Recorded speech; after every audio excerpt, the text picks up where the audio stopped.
पाणी पाहिजे होतं. हे पाणी, हे जे मग पाणी पित आहे ना, ते प्यायची तुझी लायकी नाही आहे. ठीक आहे.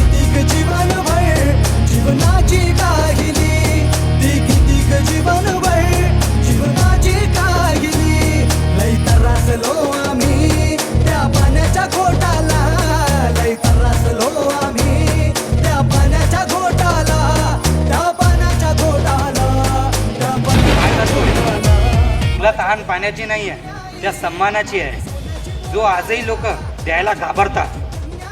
नाव होतं डॉक्टर बाबासाहेब आंबेडकर. एकदा विश्वास करून बघ. तू बरोबर बोलला. जोपर्यंत मी स्वतःला बदलणार नाही तोपर्यंत काहीच बदलणार नाही.